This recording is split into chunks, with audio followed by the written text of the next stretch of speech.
Hare Nama Hare Nama eva kevalam Kalo nasteva nasteva nasteva gatiranyata.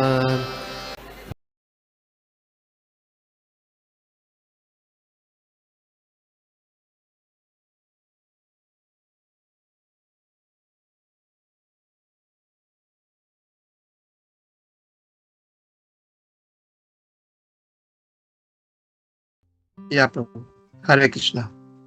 Yeah, first of all, thank you so much, Prabhu, for giving us this chance. अपने definitely मतलब हम लोग को ऐसा मौका मिलता है कि हम कुछ भागवतम के बारे में सुने और कुछ बोलने का अवसर प्राप्त हो रहा है प्रभु. तो थैंक यू सो मच प्रभु. Hare Krishna. So will start with the prayers. Hare Krishna. ओम नमो भगवते वासुदेवाय. ओम नमो भगवते वासुदेवाय. ओम नमो भगवते वासुदेवाय.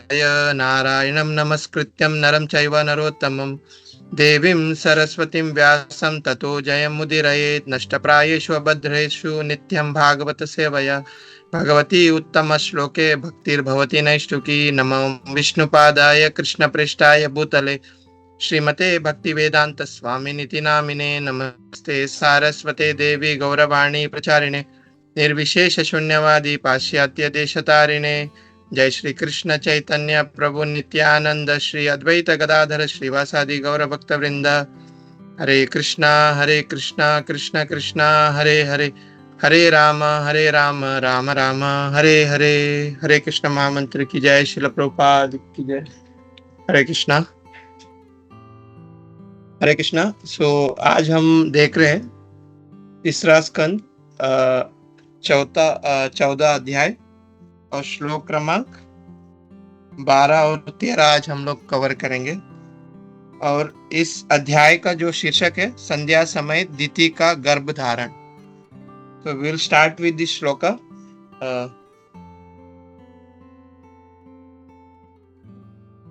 हरे कृष्णा. सो श्लोक इस प्रकार है. We will cover 2 shloka 12 and 13. Hare Krishna. तो श्लोक इस प्रकार है. भरत्र्या आपतरो मानानां लोकानाव विशते यशः पतिर्भवद्विदो याशं प्रजाय नानुजायते. अनुवाद शिल प्रभुपाद द्वारा. शिल प्रभुपाद की जय. अनुवाद. एक स्त्री अपने पति के आशीर्वाद से संसार में आदर पाती है और संतानों होने से आप जैसे पति प्रसिद्ध पाएगा, क्योंकि आप जीवों के विस्तार के निमित्त ही है. हरे कृष्णा. And 13 number shloka.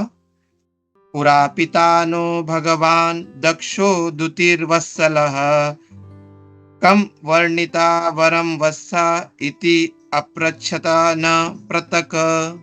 अनुवाद शिल प्रभुपाद द्वारा. शिल प्रभुपाद की जय. बहुत काल पूर्व अत्यंत ऐश्वर्यवान हमारे पिता दक्ष ने, जो अपनी पुत्रियों के प्रति अत्यंत वत्सल थे, हम में से हर एक को अलग अलग से पूछा कि तुम किसे अपने पति के रूप में चुनना चाहोगी. हरे कृष्णा. शिल प्रभुपाद की जय. हरे कृष्णा. सो आई विल ट्राई. मैं अपना पूरा प्रयास करूंगा कि जो कुछ मैंने जो अपने जो वरिष्ठ भक्तों के मुखारविंद से सुना वही मैं यहाँ पे बोलने का प्रयास करता हूँ. हरे कृष्णा. शिल प्रभुपाद की जय. ओम अज्ञानतिमिरान्धस्य ज्ञानांजन शलाकया चक्षुरुन्मीलितं येन तस्मै श्री गुरुवे नमः. नमो विष्णुपादाय कृष्णप्रेष्ठाय भूतले श्रीमते भक्तिवेदांत स्वामिनिति नामिने. नमस्ते सारस्वते देवी गौरवाणी प्रचारिणे निर्विशेष शून्यवादी पाश्चात्य देश. मुखं करोति वाचालं पंगुं लंघयति गिरिं यत्कृपाश्रयं श्री गुरुं दीनतारिणं परमानंदं चैतन्य ईश्वरं. हरे कृष्ण. श्रील प्रभुपाद की जय. हरे कृष्णा. सो जो अध्याय अभी ये जो देख रहे हैं संध्या के समय दिति का गर्भ धारण. तो अगर हम देखते हैं ये जो अध्याय जो है इसका अगर हम कंटिन्यूएशन देखेंगे तो जो विदुर जी थे उन्होंने मैत्रेय मुनि से उनका जो संवाद जो चल रहा है अभी विदुर जी और मैत्रेय मुनि के बीच में, और मैत्रेय मुनि जो है भगवान के विभिन्न अवतारों के बारे में यहाँ पे वर्णन कर रहे हैं। तो अगर हम ये जो प्रसंग जो चल रहा है, तो हमने पिछले जो अध्याय इसमें जो देखा कि भगवान वराहदेव जो है किस प्रकार से हिरण्याक्ष का वध किए, तो वो प्रसंग हमने पिछले अध्याय में देखा। तो विदुर जो थे उन्होंने फिर आगे जो प्रश्न पूछा मैत्रेय मुनि से कि ये जो प्रसंग जो हुआ, ये जो वराहदेव और हिरण्याक्ष जो थे उनके बीच में जो युद्ध हुआ, तो इसका कारण क्या है, ये जो युद्ध है उसका कारण क्या था, और क्यों इन दोनों के भगवान वराहदेव और जो हिरण्याक्ष है इनके बीच में क्यों युद्ध हुआ, तो उसके बारे में जो विदुर जी थे वो मैत्रेय मुनि से प्रश्न पूछ रहे हैं। तो इसी जो प्रश्न है उसका उत्तर देते हुए यहाँ पे मैत्रेय मुनि विदुर जी को बता रहे हैं कि ये जो इतिहास में ये जो मैं अभी सुनाने जा रहा हूँ, जो मैत्रेय मुनि जो बता रहे हैं विदुर जी को कि जो मैं आपको सुनाने जा रहा हूँ, ये जो प्रसंग है ये इतिहास में पहले ही ब्रह्मा जी ने देवताओं को सुनाया हुआ था, तो उसी को ही मैं अभी आपको दोहरा रहा हूँ करके मैत्रेय मुनि यहाँ पे विदुर जी को बोल रहे हैं। तो ये जो प्रसंग जिसमें हम अभी तक देखते आ रहे हैं कि कैसे जो दक्ष प्रजापति थे उनके जो 60 कन्या थी, उसमें से जो उनकी जो 13 कन्या है वो उनका जो विवाह है वो कश्यप मुनि से होता है। तो उसमें से जो एक पुत्री जो थी, जो 13 कन्या में एक पुत्री जो थी दिति, माता दिति, वह कश्यप मुनि से कश्यप मुनि के साथ उनका वार्तालाप चल रहा है यहाँ पे। और उसमें ऐसा हम देखते आ रहे कि कैसे ये जो 12 जो कन्या है, जो दिति माता के जो उनकी जो बहनें थी, 12 बहनें थी, उनका ऑलरेडी उनकी संतान उत्पत्ति हो गई थी कश्यप मुनि के द्वारा। तो दिति माता थी, उनको भी इच्छा हुई कि जैसे उनकी बहनें उनकी संतान उत्पत्ति हो चुकी है तो उनको भी उस संतान की इच्छा हुई। तो दिति माता ने फिर कश्यप मुनि से उनकी जो इच्छा है उसका इच्छा की प्रकट करती है वहां पे। पर दुर्भाग्यवश क्या होता है कि वो एक गलत समय में जाके संध्या काल में जाके वो अपनी जो इच्छा है वो कश्यप मुनि के सामने वो अनुग्रह करती है कि उन्हें संतान की इच्छा हो रही है, तो आप कृपा करके मुझसे संग करिए ताकि मैं संतान उत्पत्ति कर सकूं करके दिति माता कश्यप मुनि से अनुग्रह करती है।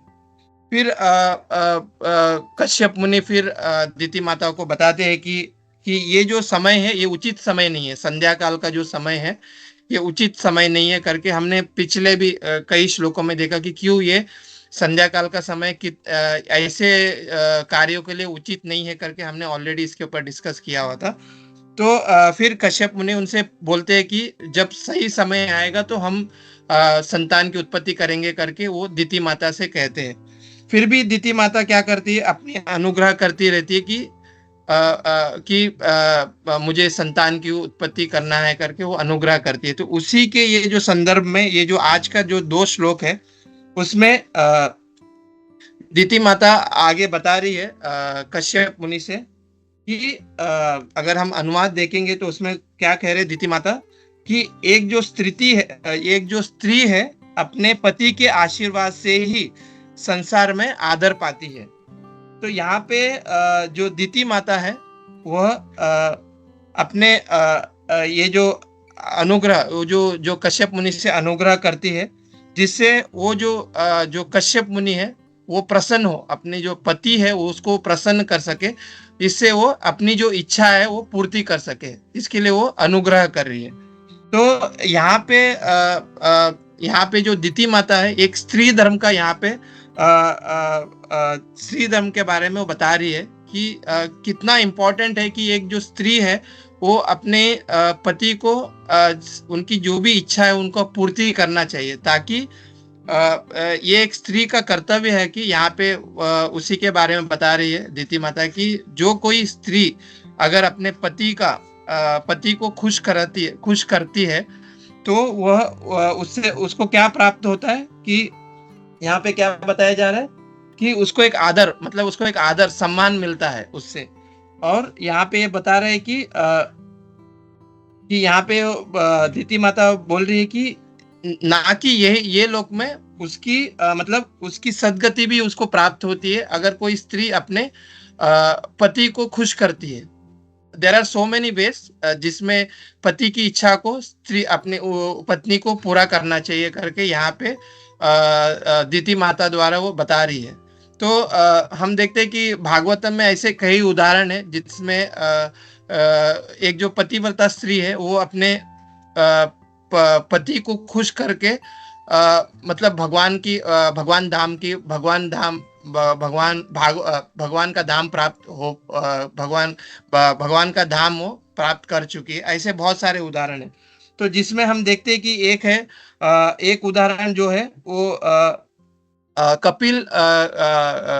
भगवान कपिल जी और देववती जी की जो संवाद है उसमें माता देवहूति जो है उनके जो पति जो थे कर्दम मुनि उसका एक हमें उदाहरण मिलता है यहाँ पे जिसमें माता देवहूति ने अपने जो कर्दम मुनि है अपने जो पति है कर्दम मुनि उनकी इतने अच्छे से सेवा करी ताकि उनको भगवत धाम का वहां पे प्राप्त हुआ।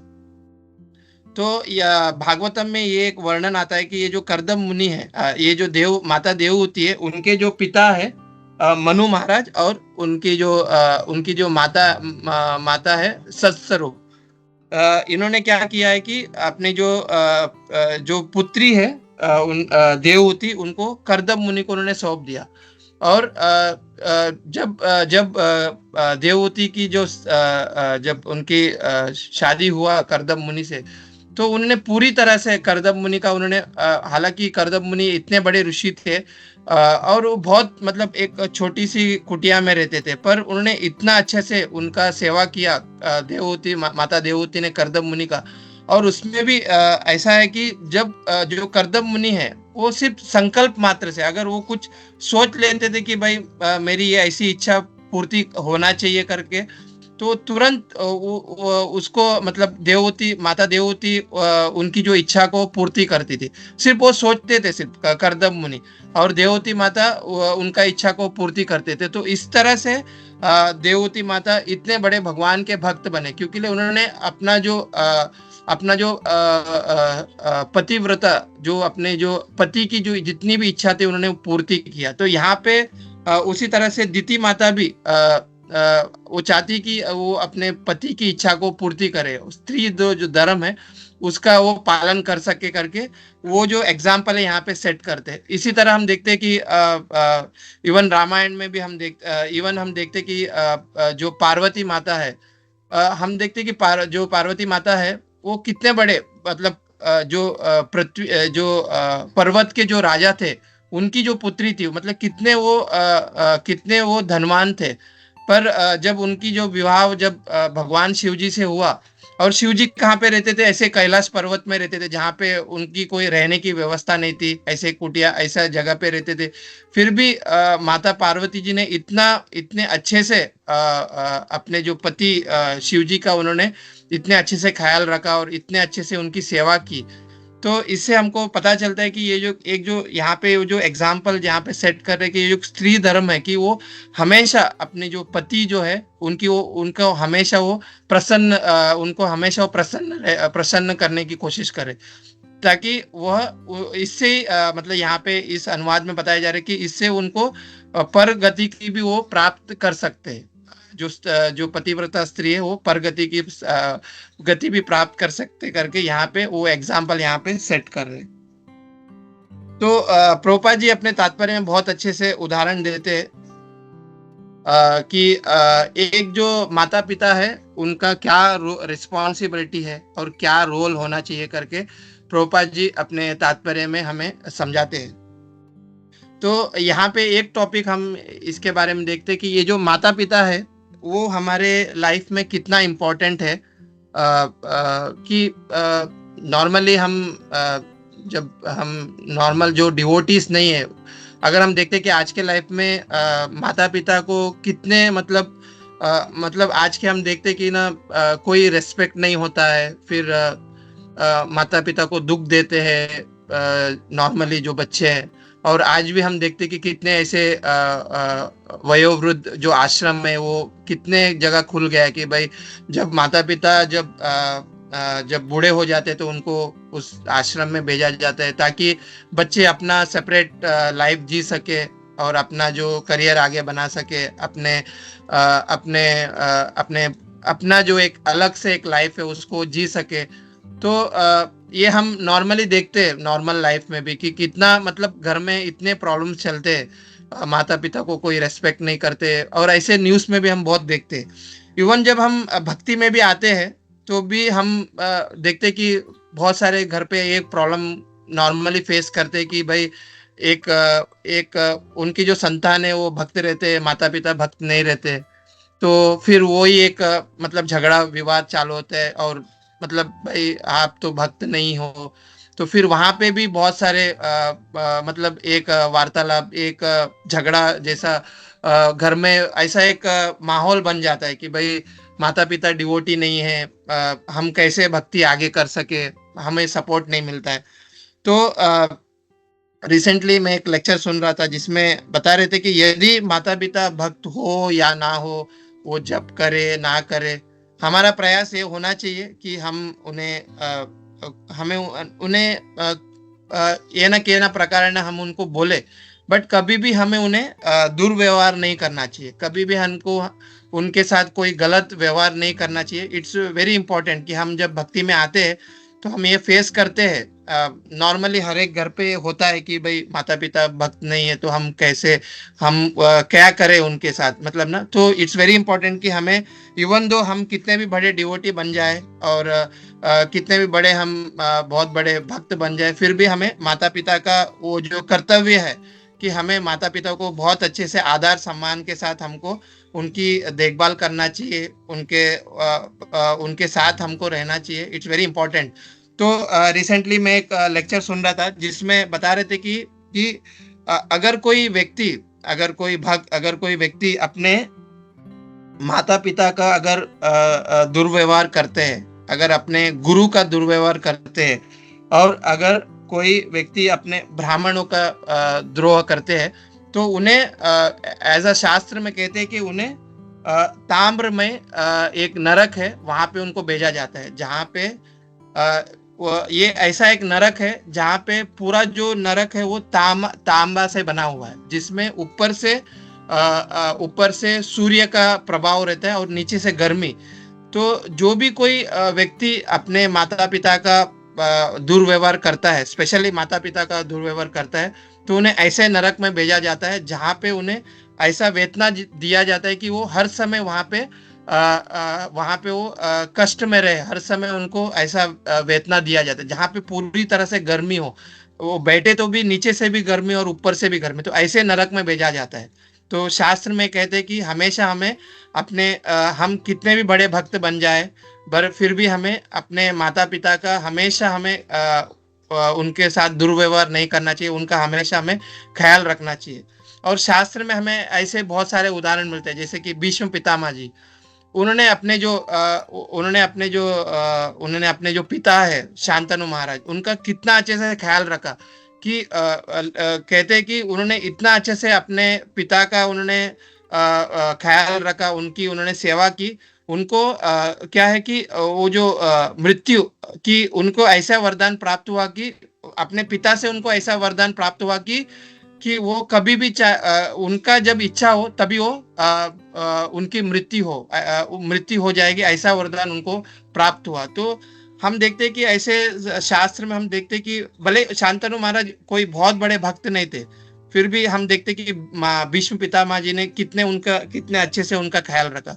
तो उसी तरह से इवन हम जब भक्ति में भी आते हैं, भले ही हम बहुत बड़े डिवोटी बन जाए, फिर भी हमें अपने माता पिता का हमें बहुत अच्छे से ख्याल रखना चाहिए, क्योंकि जब तक हम अपने माता पिता को खुश नहीं करेंगे, उनका ख्याल नहीं रखेंगे, हम कितने भी बड़े सक्सेस हो जाए मटीरियली, पर फिर भी हम इस भवसागर में रहेंगे, हम इससे पार नहीं हो पाएंगे, बिकॉज हमें उनका जो मतलब क्या माता पिता का जो ख्याल जो हमको रखना चाहिए, हम वो जो ऋण है उससे हम वंचित हो जाएंगे। तो इट्स वेरी इंपॉर्टेंट कि हमें माता पिता का ख्याल हमेशा रखना चाहिए।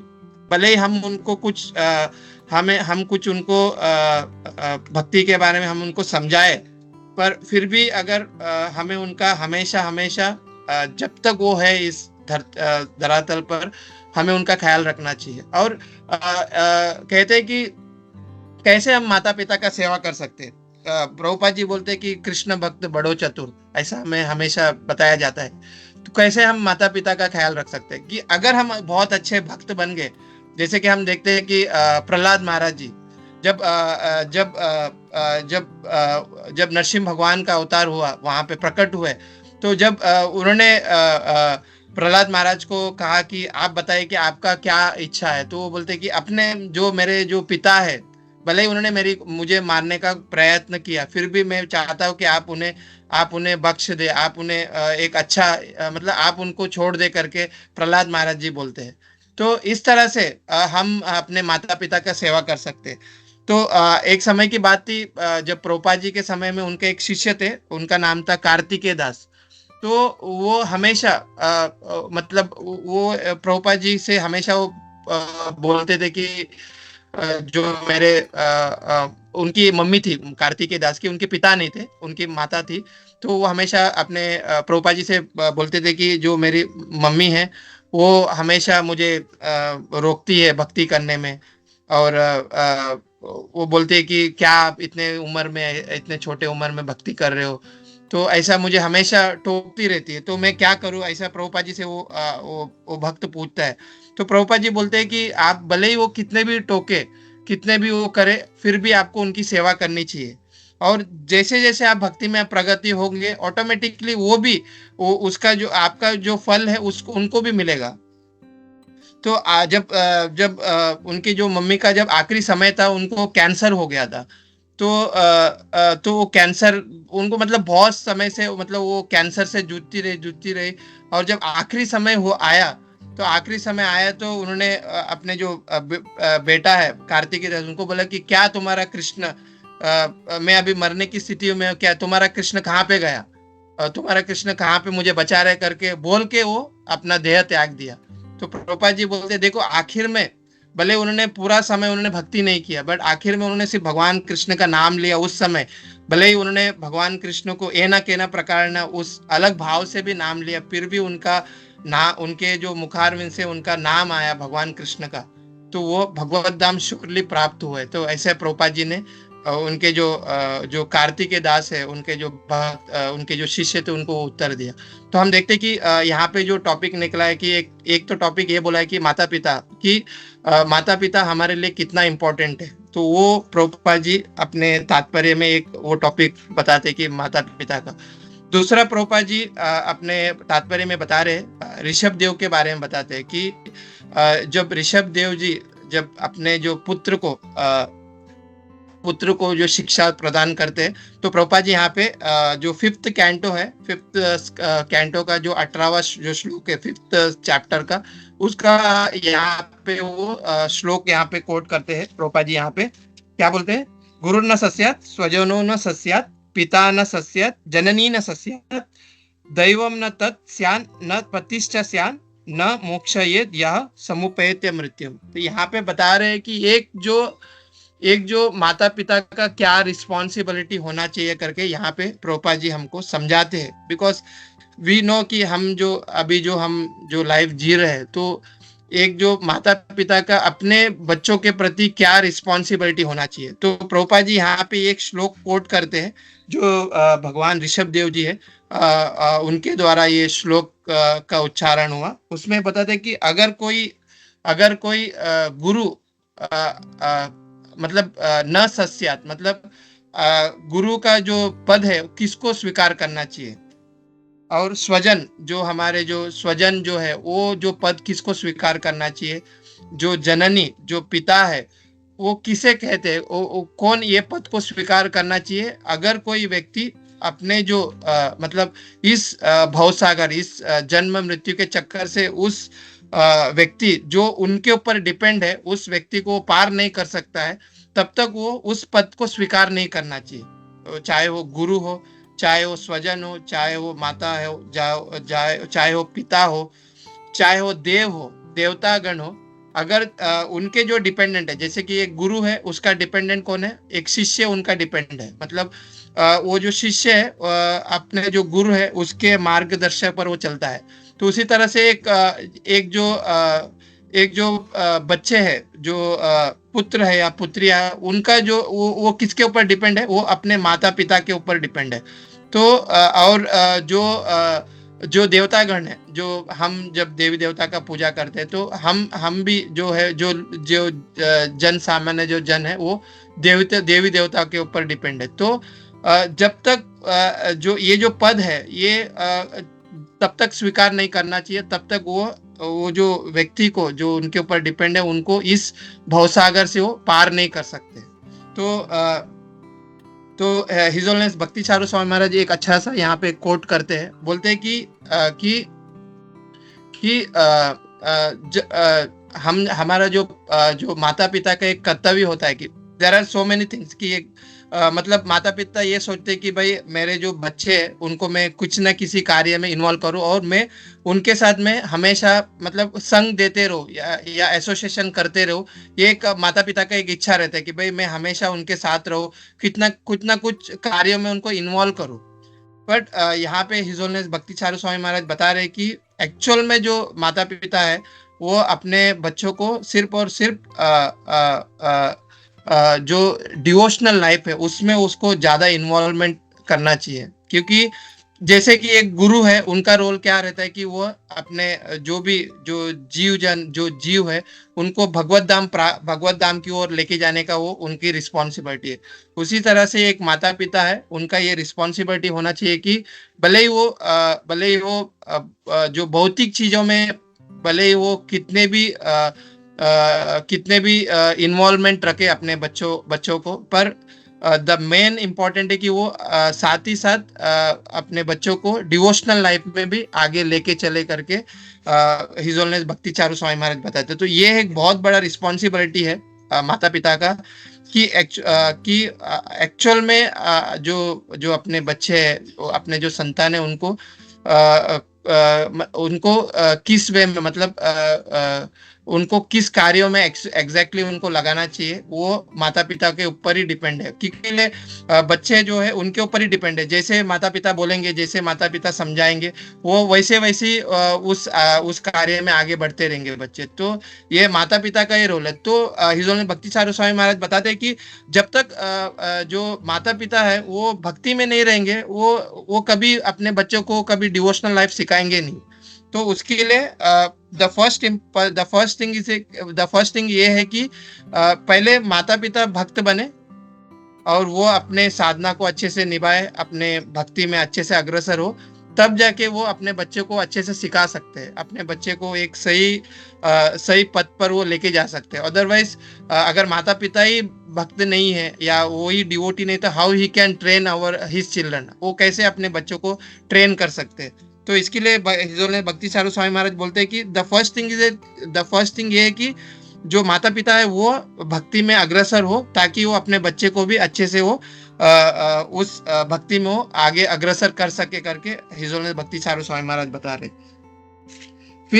फिर इसके बाद जो दिति माता है वो क्या करती है, कश्यप मुनि को बता रहे आगे, फिर और अनुग्रह कर रहे, बिकॉज कश्यप मुनि तो यहाँ पे वो बात नहीं मान रहे कि भाई ये सही समय नहीं है।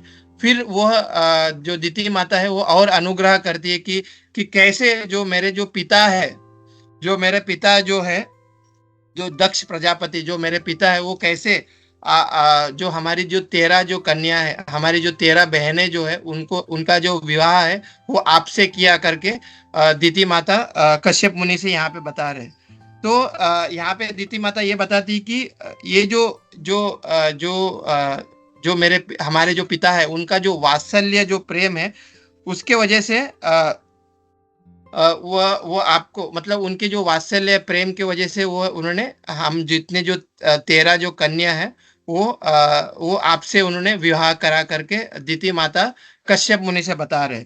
तो यहाँ पे प्रभुपाद जी हमको बता रहे हैं कि जो जब जब पहले के समय में क्या होता था कि माता पिता ही अपने बच्चों के लिए योग्य वर या वधु उनके लिए वो सर्च करते हैं, ताकि वो अच्छा मतलब उनका जो जो वर वधु जो भी है वो ऐसा ऐसा हो कि वो इन स्पिरिचुअलिटी में बहुत अच्छे से वो अग्रगण्य हो करके माता पिता ही पहले ही माता पिता ही सिलेक्शन करते हैं अपने बच्चों के लिए वर वधु। तो यहाँ पे प्रभुपाद जी यही बता रहे कि वैदिक जो विवाह जो होता है उसमें क्या होता है कि एक्चुअल में मोटो क्या होता है, यहाँ पे प्रभुपाद जी बता रहे कि जब जैसे आज के समय में क्या होता है कि जो अगर किसी को मतलब अपने पुत्रों को या पुत्रियों का अगर वर वधु वो सेलेक्ट करते हैं तो पहला वो देखते हैं कि भाई उनका उनका एजुकेशन क्या है, उनका जो परिवार है, जो उनके जो परिवार है वो कैसे है, और उनके घर उनका जॉब कैसा है, उस व्यक्ति का जॉब कैसा है, वो सब सर्च करते हैं। बट पहले के समय में ऐसा नहीं होता था। पहले के समय में क्या होता था कि यह भक्ति में मतलब ये डिवोशनल लाइफ में कितना ये उत्तीर्ण है। बिकॉज हम देखते कि जैसे कि यहाँ पे अगर हम देखें कि यहाँ पे जो दक्ष प्रजापति ने अपने जो 13 कन्या है उसको उन्होंने किससे उन्होंने विवाह किया, एक मुनि, एक जो मुनि जो थे करदम मुनि, एक जो कश्यप मुनि जो थे उनसे उन्होंने विवाह किया। मतलब एक वो मुनि है, एक वो कोई बहुत बड़े राजा नहीं थे। तो यहाँ पहले के समय में क्या होता था कि उनका जो मतलब स्पिरिचुअल प्रोग्रेस क्या है उसके ऊपर वो ये करते थे, मतलब उसके ऊपर से उनको वो सिलेक्शन करते थे कि उनका वर वधु कैसा होना चाहिए करके। तो ये पहले के जमाने में होता था। पर आज के जमाने में क्या है, टोटली ये मटेरियल बेस है कि भाई उसका बैंक बैलेंस कितना हो रहना चाहिए, उसका कोई नॉर्मली कोई उसका घर है नहीं है, उसका एजुकेशन क्या है। तो उसके ऊपर टोटली मटेरियल बेस के ऊपर विवाह होता था। तो इसके लिए आज देखते कि हम कितने डाइवोर्स केस हो गए, मतलब कितना सारा जगह पे देखते कि ज्यादा मतलब जो फैमिली लाइफ है ज्यादा लंबा नहीं खींच पाते हैं वो लोग। अगर ज्यादा लंबा भी हुआ फिर भी वो घर पे वो मतलब झगड़ा होना ये सब नॉर्मली चलता रहता है।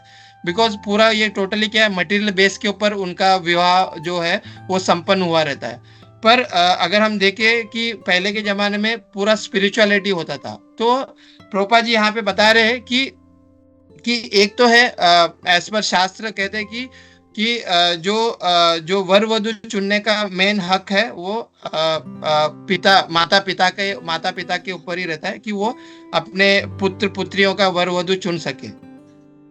फिर ऐसा भी होता है कि हम देखते हैं कि हमने बहुत सारे ऐसे कथा सुनी जिसमें हम देखते हैं कि जैसे कि माता रुक्मिणी जो थे उन्होंने सिर्फ भगवान कृष्ण के बारे में सुना और उनकी वो इच्छा व्यक्त हुई कि उनको सिर्फ और सिर्फ भगवान कृष्ण से ही विवाह करने की इच्छा व्यक्त हुई। तो ये भी होता था कि जो पुत्र या पुत्री जो थे वो अपने माता पिता से वो इच्छा व्यक्त करते थे कि भाई मुझे मतलब ऐसे मेरा ये इच्छा है कि मेरा जो पति है वो ऐसे होना चाहिए करके। फिर भी वो क्या होता था कि आखिर में प्रभुपाद जी बोलते हैं कि अपने तात्पर्य में फिर भी वो जो सिलेक्शन करने का जो रोल है वो माता पिता के ऊपर ही होते थे। इसके लिए हम देखते हैं कि पहले के जमाने में वो स्वयंवर वगैरह होता था जहाँ पे बहुत सारे जो राजा महाराजा ऋषि मुनि आते थे। तो उस स्वयंवर में भी ऐसे नॉर्मली कोई नहीं आ सकता है, उसमें भी ऐसा सिलेक्शन होता था कि भाई वो आके उस स्वयंवर में आए और जो उनकी पुत्रियां है वो उस स्वयंवर में अपने पति का वहां पे सिलेक्शन कर सके आमने सामने। तो भले ही वो इच्छा व्यक्त अपनी पुत्री करे कि भाई मेरा जो पति है ऐसा होना चाहिए, फिर भी जो रिस्पॉन्सिबिलिटी है वो क्या होना चाहिए, वो रिस्पॉन्सिबिलिटी माता पिता के ऊपर ही रहता है कि भाई जो सिलेक्शन के टाइम में वो माता पिता ही रहते हैं कि भाई मेरी जो पुत्री है उनका जो पति है ऐसा होना चाहिए और इनसे उनका विवाह होगा करके, ऐसे पहले के समय में था।